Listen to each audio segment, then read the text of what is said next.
Hello and welcome back to part 3 of this week's Christmas card collection, where we're going to create a stepper card.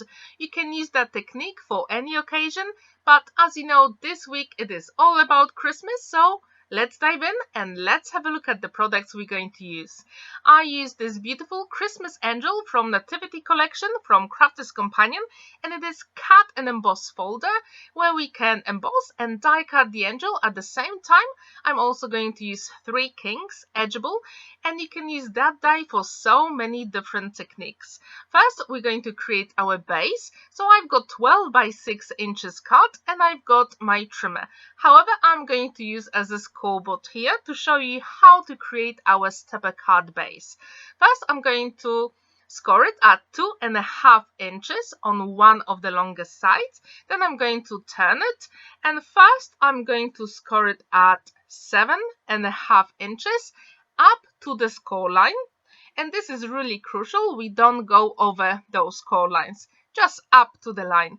Then I'm going to move my card, and then I'm going to score it at 3 inches and then also 1.5 inches. And as you can see, my longest line is not long enough, so I'm going to fix it, and you can do that as well in your project. That is not a problem.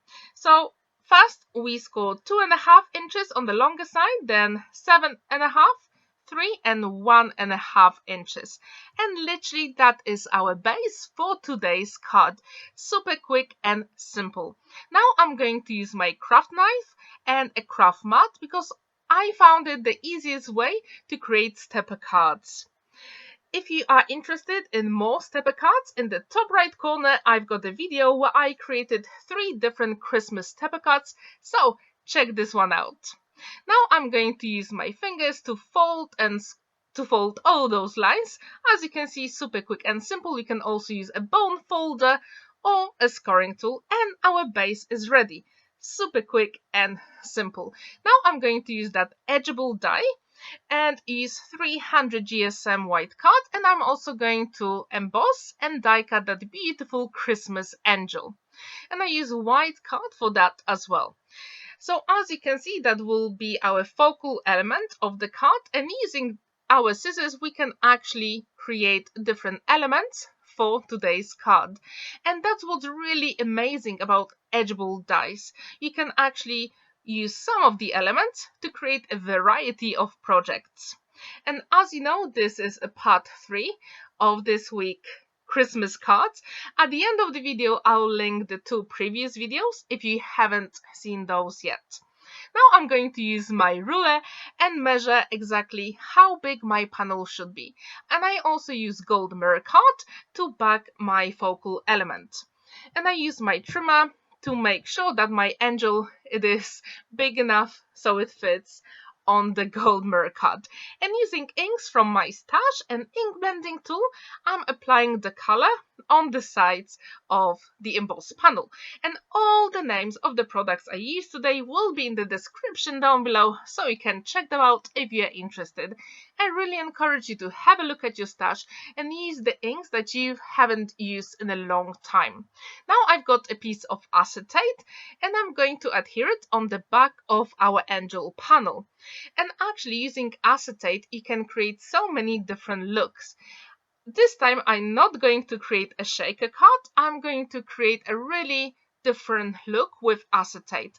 And what's really good about acetate, I use 3mm red liner tape, and red liner tape works so amazingly with acetate.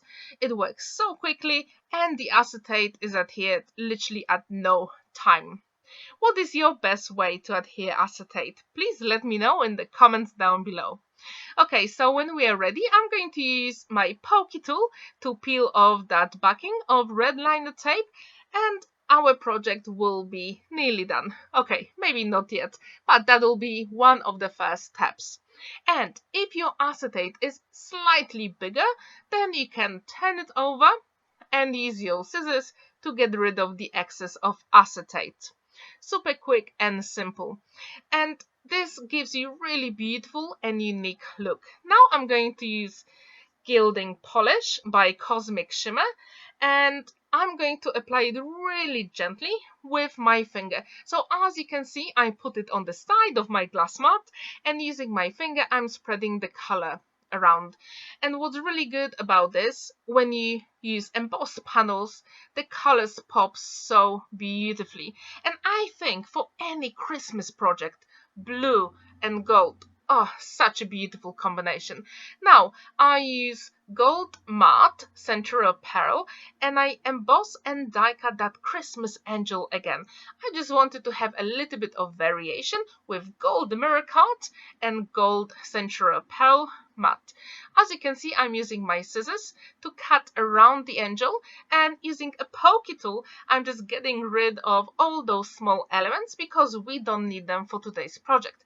However, you can keep them for your next project.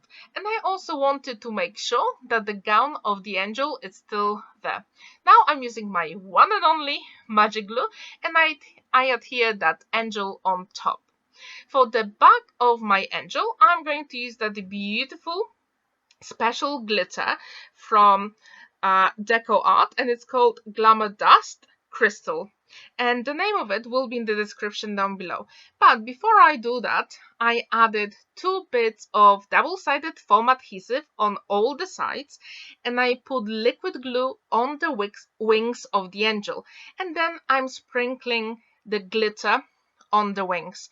And I actually left that angel to dry for about 7 hours, because when it dries, it's just so beautiful. So I put it aside, and it is that time to add more color to all the other elements.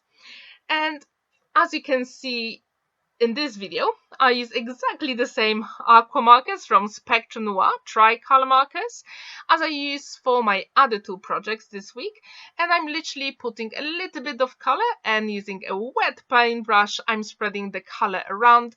And what's really unique about those pens, there are 3 colors in one pen, so you can literally have fun and experiment and explore all the colors. However, you can use any aqua markers or alcohol markers even to add that color. I just wanted to have some shadows and highlights. That's why my go-to is aqua markers by Spectrum Noir. Now I'm adding more colors on those 3 kings, and as you can see, it is super simple and quick. And I wonder if you have ever tried aqua markers or watercolor markers. If you have, what's your preference? What's your favorite brand? Please let me know in the comments down below. And please don't forget to like this video, give it a thumbs up, and subscribe to my channel if you haven't already. It would be nice if you can leave a comment. That will put a big smile on my face. Now I created 2 panels for the sides of our stepper card, and I'm using exactly the same dye inks I used earlier to apply the color with ink blending tool. Super quick and simple, and don't forget, just use a bit of scrap paper or tissue so you don't have any fingerprints when you apply the color. I know it doesn't take that long, but it really makes a difference in your card making projects. You can use any inks from your stash, and I really encourage you just have a look and experiment with all those inks that you've got. And now I decided to add even darker color. I don't have darker color in Distress Oxide or my pigment ink, so I decided to use this one from my stash. And I got a set of it from Hobbycraft a few years ago, and they still work perfectly fine. Okay, now I'm happy with my panel, so I'm using one and only magic glue to put it on the back of my panel and adhere it to the side of my card. Super quick and simple. And when you create stepper cards, you can actually use a variety of measurements to create different looks. And as I said before, I linked to the video where I created 3 different stepper cards with different measurements. So don't forget to check it out. Leave it a thumbs up and a comment. I would really appreciate it. So actually, the whole project comes together really quickly. However, you just have to bear in mind that with the glitter and liquid glue, that has to dry completely before we attach it to the card. And to add even more sparkle on my card, I'm using that crystal overlay by Spectrum Noir, and I really love it. I'm pretty sure the camera doesn't catch how beautifully and sparkly it is, but in real life it's just so amazing. What is your favorite clear overlay, or how do you add sparkle to your cards? Please let me know. My go-to is that Spectrum Noir pen, but maybe you have better options. Please let me know. And with Christmas, we can go crazy with all those sparkles and glitters. That's why I decided to use glitter for this project. And now, 7 hours later, my angel is nearly dry, so I can put it on my card. And as usual, when I use double-sided foam adhesive, I put a little bit of liquid glue just to make sure nothing moves around later on. And our project is nearly done. And in real life, using that double-sided foam adhesive, it gives you so much dimension. I really encourage you to double up, because then you've got so much dimension.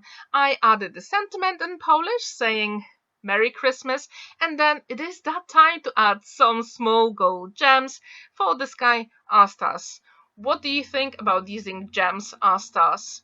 And our project is complete. What do you think about this stepper card? Do you like it? Would you like to give it a go? I really hope you feel inspired to create your own Christmas stepper card, and leave a link with your project. I would absolutely love to see it.